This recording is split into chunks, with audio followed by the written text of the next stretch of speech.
요한계시록 11장 1절에서 5절까지 함께 봉독하겠습니다.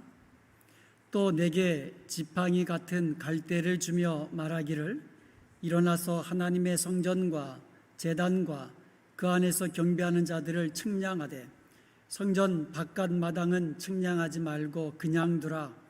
이것은 이방인에게 주었은즉 그들이 거룩한 성을 42달 동안 짓밟으리라. 내가 나의 두 증인에게 권세를 주리니 그들이 굵은 베옷을 입고 1260일을 예언하리라.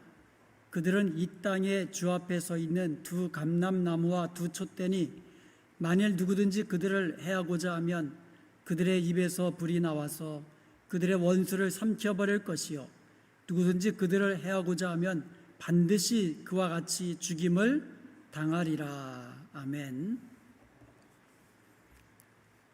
요한계시록 11장은 크게 두 부분으로 되어 있습니다.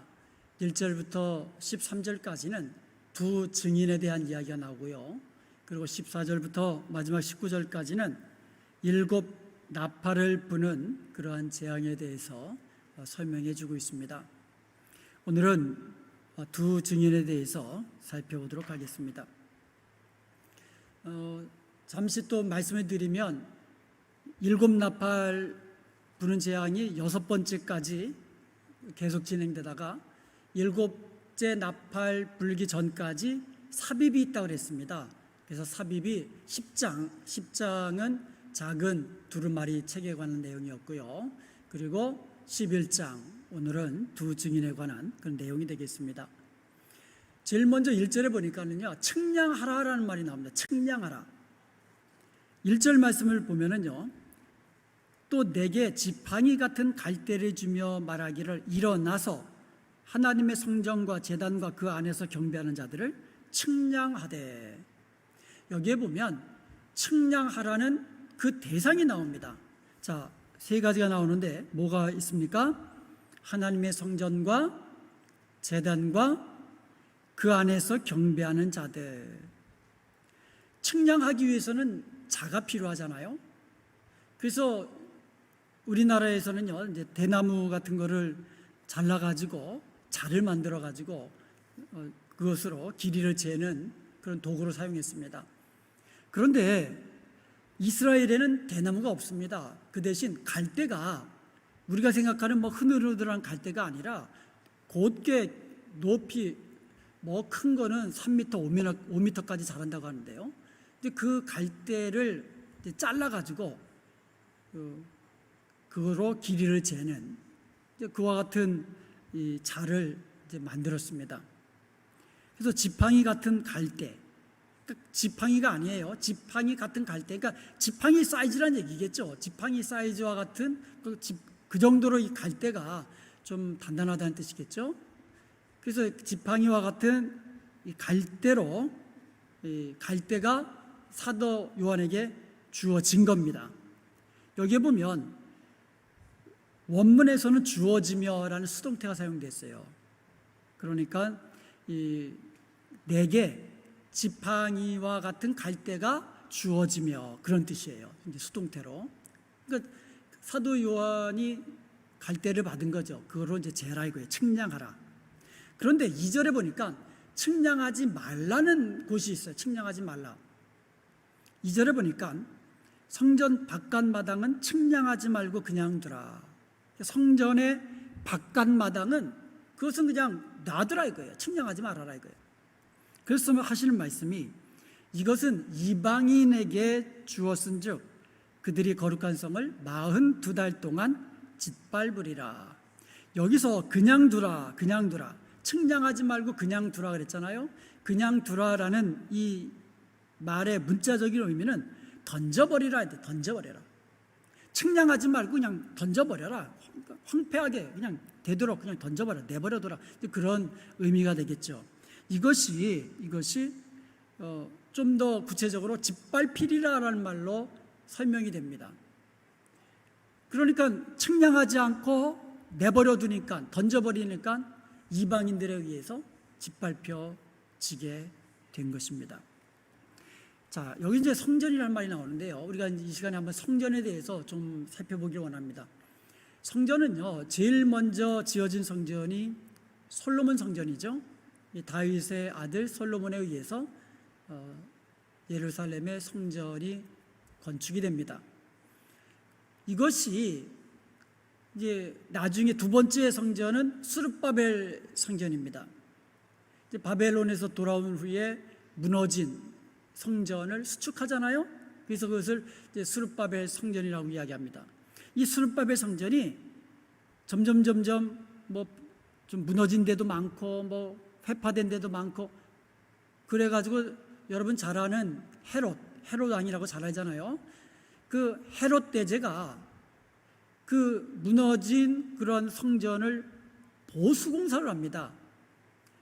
그래서 이것이 제2성전이에요. 그러니까 제1성전은 예루살렘 그 솔로몬에 의해서 지어진 솔로몬 성전이고, 제2성전은 그 스룹바벨 성전이고. 그런데 이 스룹바벨 성전이 그 헤롯 때에 이제 증축이 됩니다. 그런데 이것이 AD 70년에 로마 장군 이 티투스라고 하는데, 이 디도 장군에 의해서 완전히 그냥 돌 위에 돌 하나 남겨지지 않을 정도로 완전히 예루살렘 성전이 망가집니다. 회파가 됩니다. 제2성전. 그래서 지금은 예루살렘의 성전이 남아있지 않습니다. 그냥 한쪽 벽, 이 통곡의 벽이라고 했잖아요. 거기만 남아있지 이제 흔적도 없이 이제 사라져 버렸습니다. 그런데 지금 유대인들이 또 다시 예루살렘의 성전을 지으려고 제3의 성전을 준비하고 있습니다. 거의 다 준비되어 있습니다, 지금. 그런데 문제가 있다면 그게 뭐냐면, 예루살렘 성전을 지어야 하는 그곳에 이슬람의 황금돔이 자리하고 있잖아요. 그러니까 그것이 부셔져야 예루살렘 성전을 짓는데, 그것을 부시기 위해서는 아마 그거 부시려면 세계전쟁이 일어날 거려 이슬람권이 가만히 있지 않을 겁니다. 그러니까 그게 문제예요. 그래서 지금 제3의 성전이 지어지려고 준비는 돼 있다. 지금 여기까지가 성전입니다. 자, 그렇다면 세례 요한 당시에 사도 요한 당시에 그 요한이 성전을 봤거든요. 근데 그 성전의 구조가 어떻게 됐나 한번 살펴보겠습니다. 그러니까 그 성전의 구조를 알아야 측량하라는 부분과 측량하지 말라는 부분을 우리가 정확하게 이해를 할 수가 있습니다. 자, 그럼 한번 그림을 한번 보겠습니다. 자, 그림을 한번 보시면 맨 가운데부터 보면은 맨 가운데 이제 성소라고 되어 있잖아요. 그 성소라고 되어 있는 그 중앙의 부분이 사실은 지성소와 성소가 있는 부분이에요. 가장 중요한 부분이죠. 성전에서 가장 중요한 부분. 하나님의 그 임재를 상징하는 그와 같은 이 지성소와 성소가 자리하고 있고요. 그 다음에 그 성소를 나오면 그 번제단, 제사를 드리는 번제단과 물두멍이 있습니다. 그래서 이 성소라고 할 때에 성경에 두 가지 단어가 쓰였습니다. 히에론이라는 단어하고 나오스라는 단어가 사용됐어요. 나오스라고 할 때에, 성전을 나오스라고 할 때에는 이건 좁은 의미예요. 그러니까 지성소와 성소를 포함하는 아주 좁은 부분, 그야말로 거룩한 성소, 그것을 의미할 때에 나오스라고 했고요. 히에논이라고 하면, 우리 사진 한번 다시 한번 보시면은요, 저 사진을 보면은 가운데에 있는 이 박스, 그러니까 성소라고 되어 있는 그 부분이 있는 전체 박스, 그러니까 성소의 구조를 제가 말씀드리면 지성소가 있고요, 성소가 있고요. 그 다음에 그 성소 밖으로 나오면, 그러니까 천막이죠. 천막 밖으로 나오면 물두멍과 번제단이 있고요. 그러면 성막문이 있습니다. 거기에 그 성막문 바깥에는 그 유대인의 뜰이라고 해가지고 유대인 남자들이 이제 들어갈 수 있는 그런 뜰이 나오고, 그리고 그 바깥쪽으로는 여인들의 뜰이라고 나옵니다. 그러니까 여인들은 그 바깥 뜰까지가 나와 있습니다. 여기까지가 가운데 있는 직사각형으로 나와 있는 성소라고 써 있는 전체예요. 이거를 이 성소라고, 넓은 의미의 성소라고, 그래서 히에론, 어쩌면 이거는 성전의 건물 이렇게 생각하면 될 거예요. 성전을 의미하는 건물 전체를 히에론이다. 그런데 그 히에론, 성전, 히에론이라는 성전 중에서도 지성소와 성소, 아주 좁은 의미를 나타내는 그 성소는 나우스다. 자, 그러면 그 여인들의 뜰까지가 이제 히에론이라고 한다면 그 성전 바깥 마당은 바로 어디겠습니까? 이방인의 뜰이 되겠죠. 그러니까 이방인들은 이방인의 뜰, 저기까지만 들어올 수 있어요. 그리고 그 안으로는 이방인들은 들어갈 수가 없습니다. 그리고 여인들은 여인들의 뜰까지 들어갈 수가 있고, 그 다음에 유대인들은, 남자들은 그 유대인들의 그 뜰까지 들어갈 수 있고, 그 다음에 성소 안에는 제사장이 들어가고, 그 다음에 성소 더 안쪽 지성소에는 대제사장만이, 그것도 1년에 하루 대속죄일 날 거기에 들어갈 수 있었습니다. 자, 그러면 오늘 본문에서 나오는 성전이라고 할 때에 이 성전은 바로 나우스입니다. 나우스라는 개념이 사용된 거예요. 이 나우스라는 개념은요, 예를 들어서 예수님께서 이 땅에 계실 때에 이 성전을 헐라, 내가 사흘 동안에 다시 세우리라 할 때 이 성전이 예수님의 몸을 가리킨다고 그랬거든요. 이때 사용된 단어가 전부 다 나우스예요. 그리고요, 이 고린도전서 3장 16절 17절 그리고 6장 19절에 보면 너희가 하나님의 성전이다 그랬거든요. 성령 하나님께서 거하시는, 바로 하나님이 거하시는, 예수님을 믿는 너희가 바로 하나님의 성전이다. 이때 성전이라는 의미가 바로 나우스입니다. 나우스. 그래서 이 측량하라는 곳은 결국 성전과 제단과 그 안에서 경배하는 자들, 그리고 측량하지 말고 그냥 던져둬라, 그 부분은 성전 바깥마당, 이방인의 뜰이겠죠. 성전 바깥마당, 이렇게 이해하면 되겠습니다. 자, 그렇다면 여기서 측량하라는 의미가 무엇일까요? 하나님께서 측량하라고 한 곳과 측량하지 말고 내버려 두라는 곳이 있는데, 자, 그러면 측량하라는 말이 무엇일까? 성경에 보면은요, 측량하는 것이 부정적인 의미로 사용된 것이 있고 긍정적인 의미로 사용된 것이 있습니다.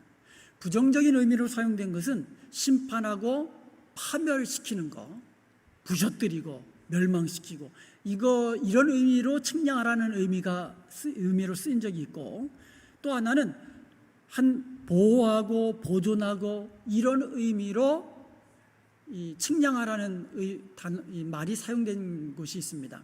그러니까 두 가지 의미가 다 가능해요.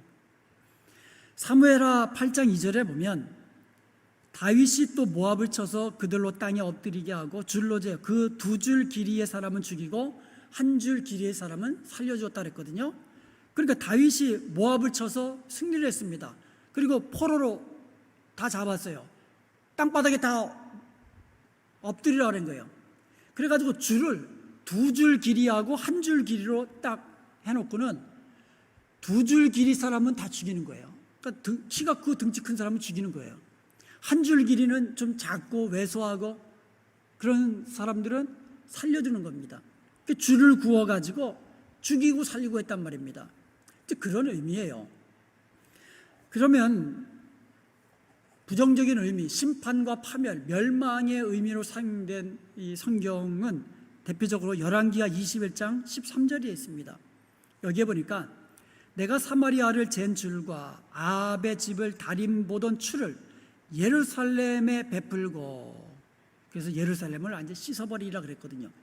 자, 사마리아를 줄로 쟀습니다. 그래서 사마리아를 재니까 사마리아가 멸망했잖아요. 사마리아는 북이스라엘이거든요. 사마리아의 왕 중에 아합집이 있거든요. 아합왕. 여러분 잘 알죠? 아주 그냥 그 악한 왕의 대명사. 이 아합. 이 아합왕을 이 하나님의 다림추, 그러니까 건물 지을 때에 위에서 추로 쫙 내리면 똑바로 내려오잖아요.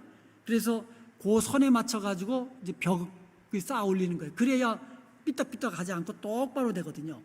그러니까 그 저울, 그 다림, 그걸 추라고 하거든요. 그러니까 아방이 하나님의 이 다림추에 이게 미치지 못하는 거예요, 결국은. 그러니까 멸망하잖아요. 그것으로, 그러니까 하나님께서 사마리아 젠주과 아합집을 다림 보던 추를 예루살렘에 그대로 베풀겠다는 거예요. 그 얘기는 뭐예요? 예루살렘도 멸망한다라는 그런 뜻 아니겠습니까? 그러니까 부정적인 심판과 그 파괴, 멸망의 이제 의미로 사용된 것입니다. 이렇게 사용된 것이 여러 개 있습니다. 이사야서 34장 11절, 예레미야 애가 2장 8절, 아모스 7장 8절 이런 곳에서는 이 측량하라는 그 의미가 멸망과 파괴, 심판의 의미로 사용됐습니다. 반대로 측량하는 것이 하나님의 보호와 보존을 의미하는 그런 것도 있습니다. 가장 대표적인 것이 에스겔서 40장에서 43장까지 그 장 동안에는 그 하나님의 측량하라는 그런 내용들이 하나님의 보호 아래 있음을 의미해 주는 그런 내용들입니다. 한 가지 예를 한번 들어보면 스가랴서 2장 1절에서 5절까지 한번 보겠습니다. 자, 스가랴서 2장 1절에서 5절까지 보면 내가 또 눈에 들어본 적 한 사람이 측량줄을 그의 손에 잡았기로. 이제 측량줄을 손에 잡은 사람이 이제 본 거예요. 그런 사람을. 네가 어디로 가느냐 물으니까 대답하되 예루살렘을 측량하여 그 너비와 길이를 보고자 하노라. 그러니까 예루살렘을 측량하러 가는 거예요. 3절에 보니까 내게 말하는 천사가 나가고 다른 천사가 나와서 그를 맞으며 4절에 보니까 이르되 너는 달려가서 그 소년에게 말하여 이르기를 예루살렘은 그 가운데 사람과 가축이 많으므로 성곽 없는 성읍이 될 것이라. 그러니까 예루살렘에 사람과 가축이 많아질 거라는 거예요. 그런데 문제는 그 성읍에 성곽이 없는 거예요. 여러분, 성읍에 성곽이 없으면 어떤 일이 발생합니까? 뭐 들짐승들도 막 건너올 테고, 그리고 외적이 침입할 때에 방비할 곳이 없는 거예요. 성벽을 높이 쌓아야 그 성벽 위에서 활도 쏘고 뭐 기름도 붓고 돌도 던지고 그러면서 방어를 하는데 성벽이 없으면 방어가 안 되는 거예요. 사람은 많은데 가축은 많은데 성곽이 없는 거예요. 그런데 보세요. 5절에 보니까 여호와의 말씀에 내가 불로 둘러싼 성곽이 되며 그 가운데에서 영광이 되리라. 여호와께서 친히 불로 그 성곽을 둘러싸서 지켜주시겠다는 말이에요. 보호해 주시겠다는 얘기입니다. 그리고 내가 그 가운데서 영광이 되리라. 그렇게 말씀해 주신 거예요. 그러니까 그러니까 측량한 예루살렘을 측량하니까 그 측량한 곳을 여호와께서 하나님께서 보호해 주시고 보존해 주시고 친히 그 가운데서 영광이 되리라고 말씀해 주시는 거예요. 이처럼 측량하라는 말이 이제 두 가지 의미로 사용되고 있는데 본문에서는 측량하라는 말이 어떤 의미로 사용됐을까요? 보호의 의미로 사용된 겁니다. 왜냐하면 2절에 보니까 성전 바깥마당은 측량하지 말고 그냥 내버려 두라 그랬거든요. 내버려 두니까 이방인들에게 짓밟혀서 완전히 그냥 짓밟혀 버린다는 거거든요. 그러니까 측량하지 않으니까 파괴되고 멸망하고 짓밟히는 거예요. 측량한 부분까지는 하나님이 지켜주시는 거예요. 보호해 주시는 겁니다. 자, 다시 한번 정리하면 하나님께서 보호해 주시겠다고 측량하라고 한 것이 어디 있습니까? 하나님의 성전과 제단과 그 가운데서 그 안에서 경배하는 자들, 성소와 성소 안에서 경배하는 자들, 그렇다면 우리가 좀 전에도 살펴보았지만 이 성전이라는 것이요, 예수님이 오심으로써 이 예수님이 바로 구약 성전의 원형이라고 말씀하고 있는 거예요. 그러니까 구약의 성전은 오실 메시아의 예표, 그림자였단 말입니다. 제사제도도 그렇고요. 그러니까 예수님께서 실체가 오셨기 때문에 이제는 성전이 더 이상 필요하지 않는 거예요. 그래서 천국에는 성전이 없는 거예요. 왜? 예수님이 성전이 되시기 때문이라고 말씀하고 있어요. 그러니까 예수님이 성전이라고 분명히 말씀하고 있습니다. 그리고 예수님을 믿는 그러니까 우리가 예수님을 믿으면 하나님이 우리 안에 계신다 그랬잖아요. 성령께서 우리 안에 계신다 그랬잖아요. 그래서 예수님을 믿는 우리는, 성도들은 바로 하나님이 거하시는 성전이라고 말씀하고 있는 겁니다. 그러니까 여기서 측량하라고 한 곳은 어디냐? 바로 하나님이 보호하시는 성전된 교회, 바로 예수님을 믿는 성도들, 저와 여러분인 줄로 믿습니다. 이게 요한계시록이 전부 다 일맥상통한 거예요. 요한계시록 7장에 보면은 하나님의 보호 아래 있는 그 사람들 이마에 하나님의 인으로 인침받은 사람들은 하나님의 소유이기 때문에 하나님의 보호하신다 그랬거든요. 이 땅에 있는 14만 4천 그 사람들이 셀 수 없는 수많은 무리 천성에서 구원받은 성도들입니다. 그러니까 구원받은 성도들은 하나님이 지키신다는 거예요. 왜? 하나님의 소유이기 때문에. 그래서 하나님께서 사도 요한을 통하여 측량하라고 한 그 부분은 하나님의 소유된 곳이라는 거예요. 소유된 백성이라는 겁니다. 그래서 저와 여러분은 이 마지막 때에 하나님의 보호 아래 두시려고 측량하라고 하신 것을 믿으시기 바랍니다. 그러면 저와 여러분의 구원은 확실한 거예요. 하나님이 측량해 주셨고 보호해 주시기 때문인 것입니다. 자, 그러면 측량하지 말라는 부분은 성전 바깥 마당이거든요. 자, 성전 바깥 마당인데 그것을 이방인들에게 주었는데 이방인들이 그 거룩한 성을 얼마 동안 짓밟는다 그랬어요? 42달 동안 짓밟는다 그랬어요. 42달. 이방인들이 거룩한 성을 짓밟는 기간입니다. 여러분 42달 잘 기억해 주세요. 3절에 보니까 내가 나의 두 증인에게 권세를 주리니 그들이 굵은 베옷을 입고 1260일을 예언하리라. 그러니까 두 증인이 하나님께서 주시는 권세를 가지고 베옷을 입고 예언을 합니다. 예언하는 기간이 며칠이에요? 1260일. 1260일. 42달. 같은 말이에요.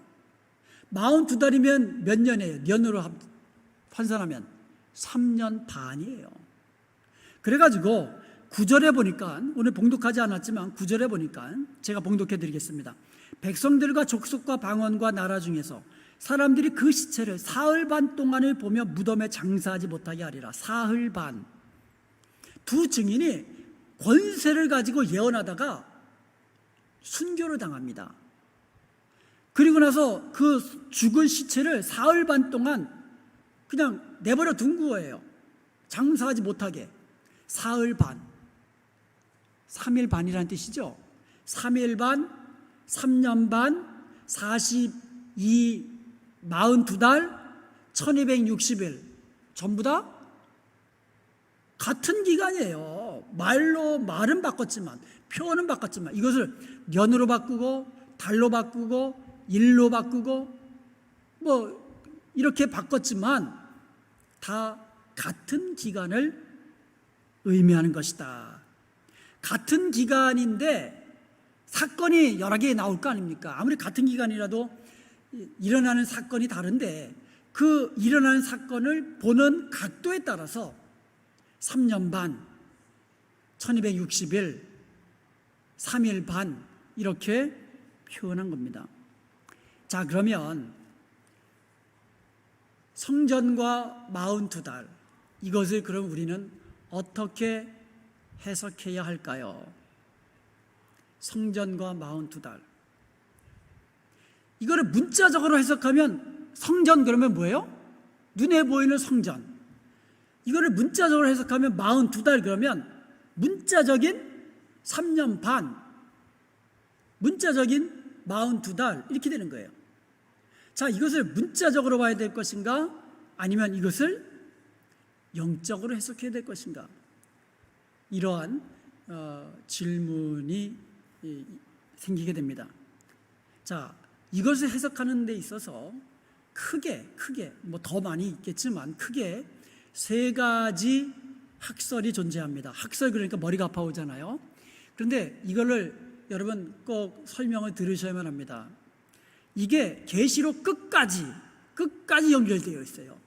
천년왕국을 설명하는 것도 여기와 관련되어 있고, 그 다음에 그 짐승과 관련돼 가지고 그 여자 짐승이 여자가 낳은 아들을 죽이려고 하다가 못 죽이니까 그 여자를 핍박하고 막 그러거든요. 그리고 그 기간이 다 일치를 해요. 그래서 이것을 우리가 분명하게 하지 않으면 계시록을 우리가 정확하게 이해할 수가 없어요. 자, 그러면 문자적으로 보는 해석이 우리 보통 세대주의적 해석이라고 합니다. 세대주의적 해석은 주로 달라스에 있는 그 남침례교가 있어요. 그러니까 남침례교에서 주로 해석하는 그러한 해석 방법이에요. 그런데 이 세대주의가요, 한국에 들어와 가지고 이 한국 교계에 이것이 아주 그냥 전통처럼 오랫동안 자리하고 있었거든요. 이것이 정설로 오랫동안 그냥, 그래서 모든 사람들이 이 세대주의적으로 해석하는 그거를 그냥 받아들였어요. 그런데 여기에 문제가 있다면 모든 것을 지금 문자적으로 해석하는 거예요. 자, 그럼 성전 그러면 뭐로 해석한다고요?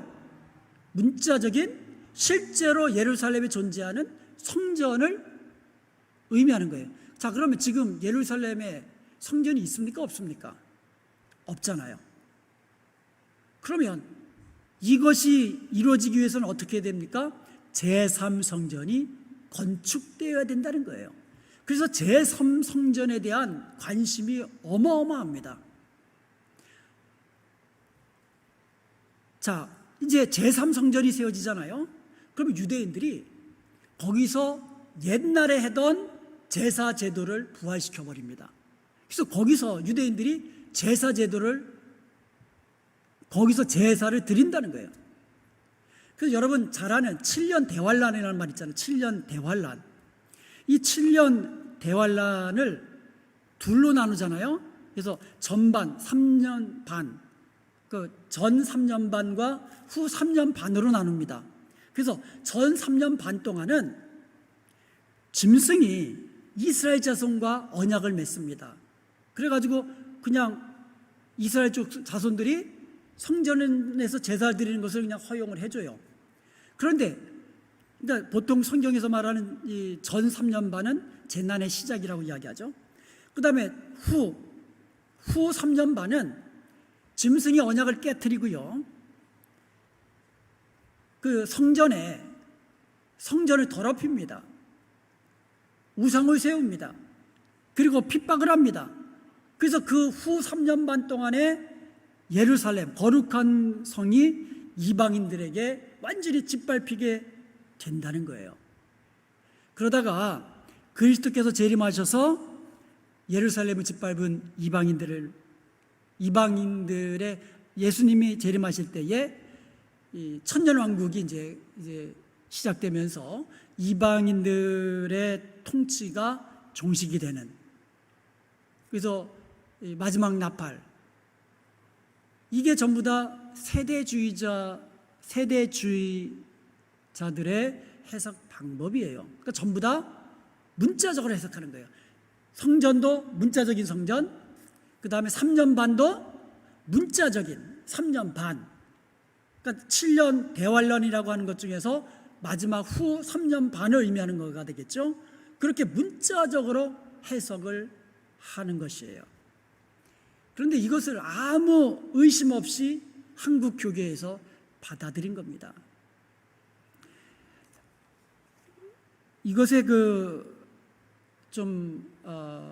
우리가 이러한 해석을 받지 못하는 이유를 제가 나중에 다시 또 좀 자세히 설명을 드릴게요. 그 다음에 두 번째로 역사적 전철연설이라고 해서 역사적 전철연설. 뭐 어려운 것 같은데 쉽게 말하면 이겁니다. 여러분 천년왕국이라는 말 많이 들어보셨잖아요. 그러니까 천년왕국을 중심으로 해가지고 천년왕국 전에 예수님 재림하신다. 전 천년설. 자, 이해가 되시죠? 쉽죠? 천년왕국이 있는데 천년왕국이 시작되기 전에 예수님이 재림하신다. 천년왕국 전 재림설. 그래서 전천년설이라고 해요. 전천년설. 그러니까 이 역사적 전천년설에 의하면 예수님이 재림하셔서 천년왕국이 이제 이루어진다. 이것이 전천년설의 주장입니다.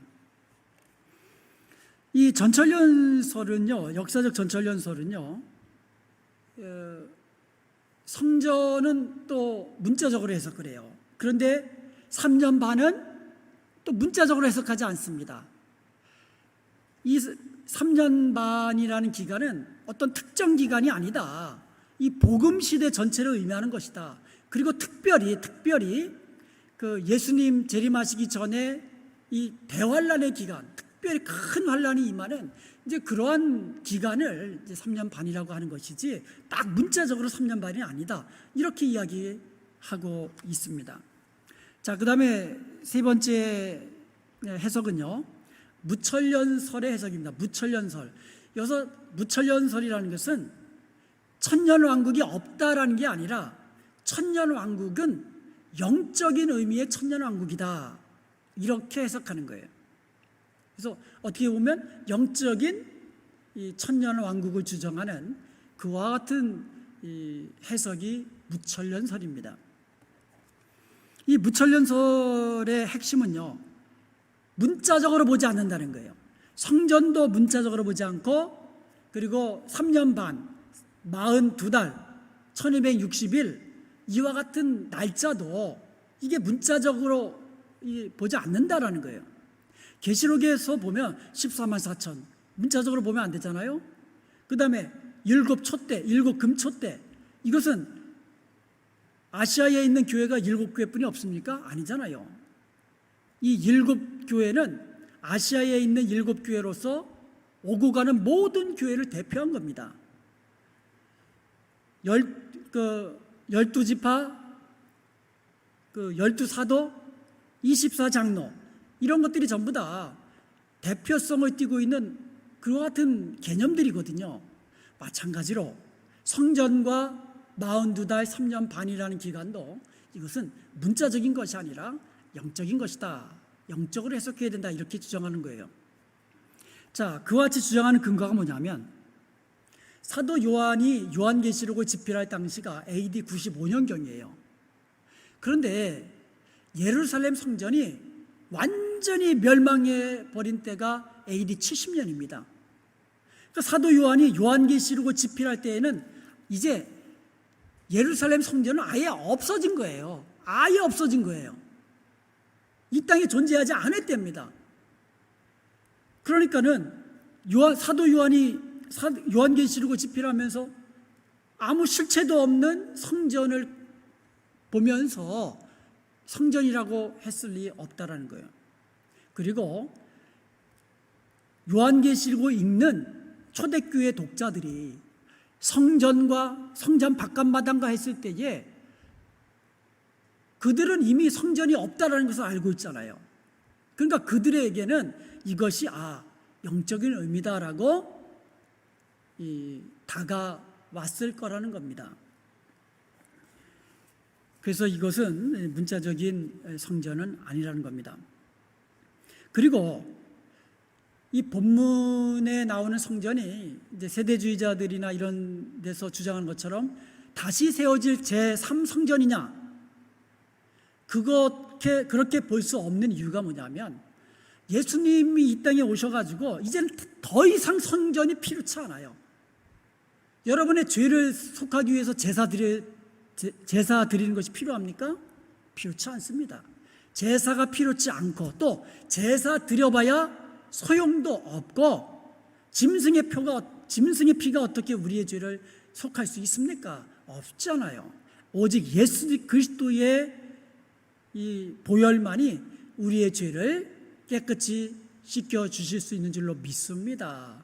그러니까 예수님이 이 땅에 오심으로 말미암아 성전의 원형이 이루어지고 제사 제도가 완전히 성취된 겁니다.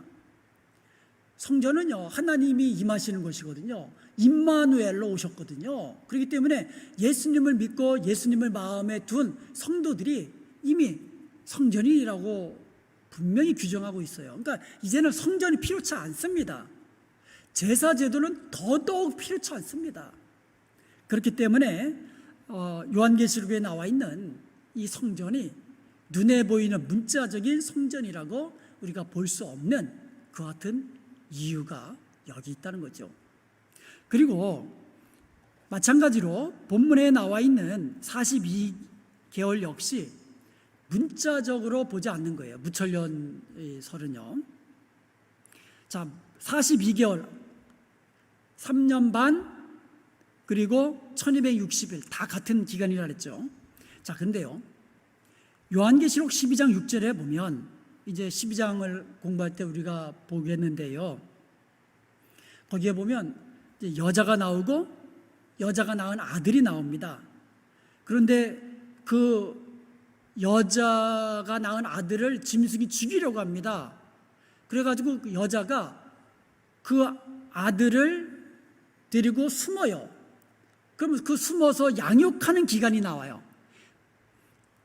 12장 6절에 보면 그 여자가 광야로 도망하여 거기서 1260일 동안 그를 양육하기 위하여 하나님께서 예비하신 곳이 있더라 그랬거든요. 그러니까 하나님께서 여자가 낳은 아들을 보호하시기 위하여 1260일 동안 양육하기 위하여 특별히 예비해 놓으신 안전한 처소가 있다는 거예요. 1260일. 이 1260일은 어떤 기간입니까? 여자가 자기가 낳은 아들을 광야에서 하나님이 예비하신 곳에서 양육하는 기간이 1260일이에요. 그런데 여러분, 여자가 낳은 아들이 누구냐? 이제 나중에 공부하겠지만 예수님을 의미하는 거거든요. 예수님을 의미하는 겁니다. 그렇다면 예수님을 양육하기 위하여서 보호하기 위하여 여자가 광야에서 양육하는 기간이 1260일이라고 했어요. 이게 문자적입니까? 문자적이 아니죠. 그 다음에 계시록 12장 4절에 보면 그 여자가 큰 독수리의 두 날개를 받아 자기 곳으로 날아가 거기서 그 뱀의 낯을 피하여 한 때와 두 때와 반 때를 양육받음에. 자, 여자가 박해받는 중에 양육받는 기간이 한 때와 두 때와 반 때입니다. 다니엘서에도 나오는데요. 한 때, 두 때, 반 때. 이 때라는 것은 연을 말하는 거예요. 한 때 1년, 두 때는 2년, 합치면 몇 년? 3년. 그리고 반 때, 반년. 한 때와 두 때와 반 때, 3년 반이에요. 다 똑같은 기간이에요. 계시록에서 나와 있는 기간들이 다 똑같아요. 다니엘서도 마찬가지고. 그리고 계시록 13장 5절에 보면 이제 짐승이 신성 모독하고 막 박해를 하거든요. 그 기간이 얼마인지 나오고 있습니다. 또 짐승이 과장되고 신성 모독을 말하는 입을 받고 또 42달 동안 일할 권세를 받으니라. 그러니까 박해받는 기간이 42달이에요. 그러니까 이 42달, 그러니까 3년 반, 42달, 1260일 다 같은 기간인데 어느 관점에서 보느냐에 따라서 다르게 표현했다는 겁니다. 자, 그러면 어떤 기간입니까? 42달이 어떤 기간이에요? 이방인들에게 거룩한 성이 짓밟히는 기간 42달. 1260일은 어떤 기간이에요? 두 증인이 권세를 받아서 예언, 복음을 전하는 기간. 한때, 두때, 반때가 어떤 기간이에요? 박해받는 중에 양육받는 기간. 이 기간들이 전부 다 42달, 1260일, 3년 반 다 여기에 해당한다는 것입니다. 자, 그렇다면 42달은 무엇으로 해석해야 할까요? 자, 그림을 한번 보도록 하겠습니다. 자, 그림을 보시면, 자, 위의 그림은 다니엘이 구약에서 한때, 두때, 반때 이를 이야기하면서 한때와 두때와 반때가 지나고 나서 그때야 끝이 오리라. 그때야 비밀이 열리리라. 그때야 모든 것이 이제 알려지리라. 한때, 두때, 반때를 완전히 멸망의 때와 결부시켜가지고 설명을 했습니다. 자, 도표로 보면 저거를 어떻게 보냐 하면 현 시대가 어디까지 이어집니까? 밑에 점점점 현 시대가 있잖아요. 현 시대가 어디까지 이어집니까? 종말의 때까지 이어지는 거예요. 자, 그러면 한때, 두때, 반때라는 기간은 종말의 때를 기준으로 해가지고 한때, 두때, 반때가 바로 종말의 때 직전에 일어날 기간. 이게 한때, 두때, 반때예요. 그러니까 한때, 두때, 반때가 지나고 종말이 오고 끝이 오리라. 이게 구약에서의 종말의 관점입니다. 그런데 이것이 예수님의 오심으로 말미암아 이제 신약, 특별히 요한계시록에서 바라보고 있는 이 종말의 어떤 그 개념이 완전히 바뀌어져 버렸어요. 자, 예를 한번 제가 들어보면 우리 멀리 산이 이제 있어요. 산봉우리가 두 개가 딱 보이는데 멀리서 보면 이게 하나의 산처럼 보입니다. 이렇게 하나의 산처럼 이렇게 보여요. 근데 실제로 그 안으로 들어가 보면 이쪽 산하고 또 다른 산하고는 그 사이에 엄청나게 먼 거리가 있다는 말이에요. 그러니까 멀리서 보면 하나의 봉우리 같은데 실제로 하나의 봉우리를 지나고 나니까 이게 다음 봉우리는 또 저 멀리 있다는 거예요. 두 개의 봉우리라는 거예요. 이게 구약과 신약의 관점의 차이란 말입니다. 그러니까 구약에서 종말의 때를 바라보면 멀리서 이게 하나의 산봉우리처럼 보인다는 거예요.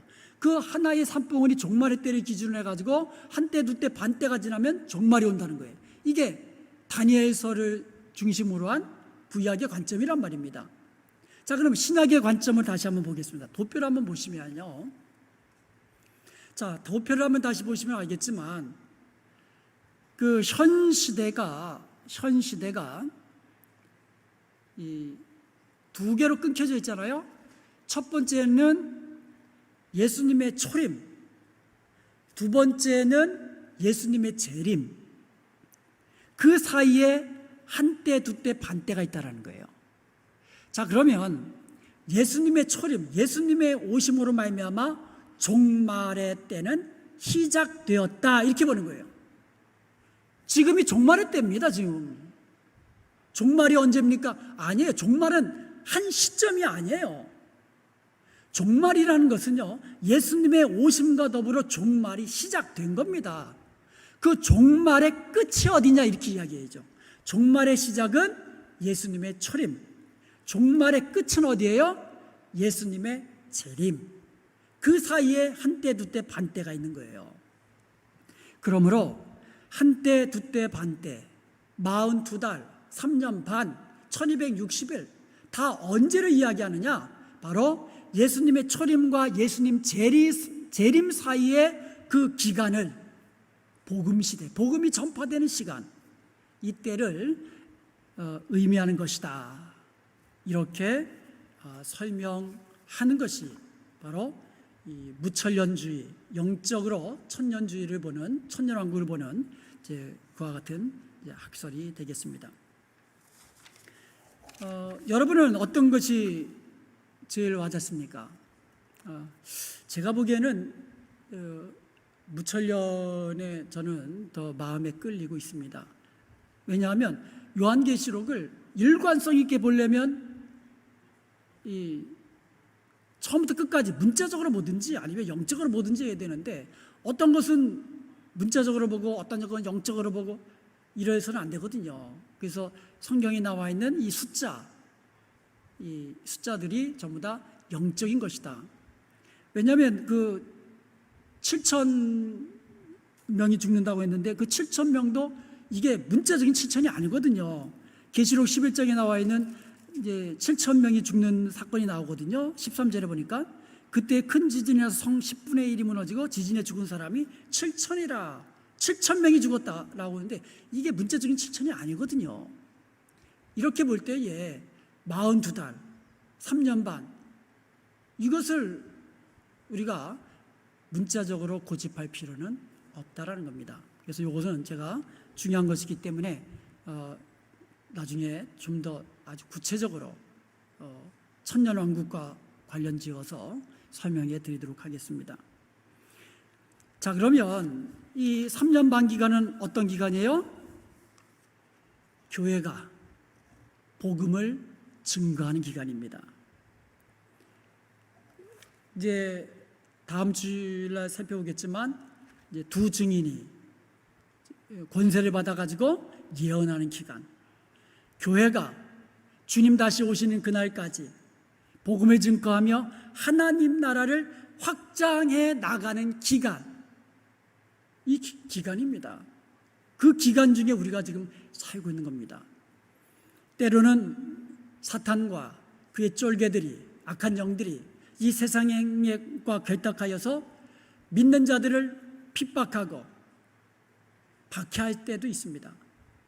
미국에서는 종교의 자유가 있어서 우리가 마음껏 예배드리고 있지만 지금 이 순간에도 공산권에서는 북한이든 그 다음에 이 중국이든 그 다음에 이슬람권에서도 마음 놓고 예배드리지 못하고 있거든요. 심지어 이스라엘에서도 마음껏 예배드리지 못하고 있습니다. 어떤 곳에서는 지금 실제적으로 핍박이, 박해가 벌어지고 있다는 거예요. 그렇지만 중요한 것이 있다면 하나님의 인침받은 하나님의 성도들은 하나님이 보호하시기 위하여 측량하신다라는 거예요. 하나님이 측량하신 이 하나님의 교회, 하나님이 인치신 하나님의 자녀된 백성들은 하나님이 보호하시고 하나님이 인도하시고 하나님이 보존해 주시고 하나님이 그 구원을 끝까지 책임지시고 이루신다는 것을 믿으시기 바랍니다. 그러므로 오늘 요한계시록의 말씀을 살펴보면서 마지막 때 우리가 받은 사명, 주님의 십자가의 복음을 땅끝까지 전파하는 이 사명을 위하여서 성령께서 주신 권능으로, 권세를 가지고 두 중이 권세를 받았잖아요. 마찬가지로 우리도 성령의 권능과 그리고 성령의 능력으로 땅끝까지 주의 복음을 전하는 복된 저와 여러분이 될 수 있기를 주님의 이름으로 축원드립니다.